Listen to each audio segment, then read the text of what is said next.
Prime Minister Theresa May has backed calls for the system to be overhauled. Justice Secretary David Lidington wants more transparency after the decision to free Worboys was made without all his victims being informed. Calls are mounting for the risk assessment into the release to be made public after it emerged his lawyers plan to appeal against his sentence to the European Court of Human Rights. He is leaving prison after serving just 9 years of an indeterminate sentence. Mr Lidington said, "John Worboys was convicted of horrific crimes. My thoughts and unreserved sympathy are with his victims, for whom news of the parole board's decision to order Worboys' release must have reawakened the most appalling memories. It is a priority for this government that victims of rape and sexual assault have full confidence in the criminal justice system." While sentence lengths for these horrific crimes have increased by more than 30% since 2010, and more victims are coming forward, there is still more to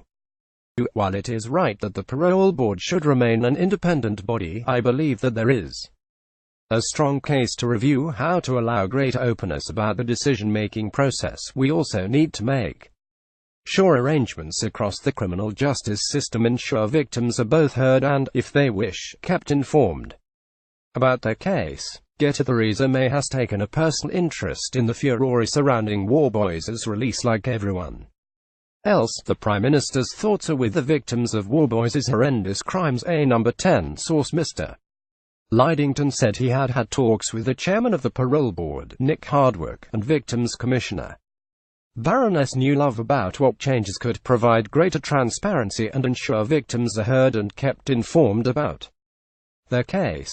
He added, "I want to make sure we consult victims groups and others, and to start this work now so that decisions can be taken before Easter." A No. 10 source said Mrs May fully backed the move, having taken a personal interest in the furore surrounding Worboys' release, which has been condemned by victims' campaigners. The source said, like everyone else, the Prime Minister's thoughts are with the victims of Worboys' horrendous crimes and the pain and the suffering they have endured. The Prime Minister welcomes the fact that the whole process is going to be reviewed. The Prime Minister welcomes the fact that the whole process is going to be reviewed so we can improve the system for the future. While it is right that parole decisions should be taken by independent boards and not politicians, clearly there has been a lack of transparency in this case, and we need to make things a lot better for victims. Worboys, a former stripper and adult film star, was jailed indefinitely in 2009, with a minimum term of 8 years after being found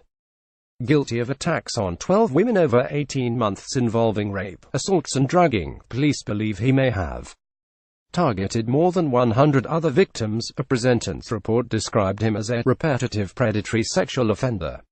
John Worboys will spend the first few years out of prison in a hostel on a dawn till dusk curfew. Both victims and police hoped the indeterminate sentence of imprisonment for public protection (IPP) would mean he would be reassessed after 8 years and kept behind bars. However, a source said, in 2012 3 IPP prisoners applied to the European Court of Human Rights about the legal status of their detention, and that court decided that indefinite detention was both disproportionate and unlawful. It has been suggested that Worboys' lawyers were planning to go down similar channels. A leading campaigner yesterday backed the calls for the risk assessment that led to the release of Worboys to be made public. Victims' rights campaign founder Harry Fletcher said, "This is such an extraordinary case that the parole board must reveal the detailed reasons for releasing him."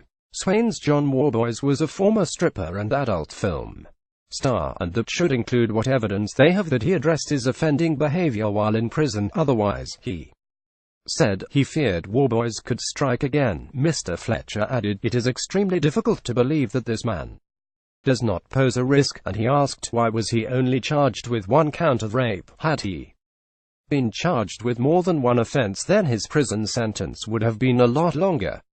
Panic.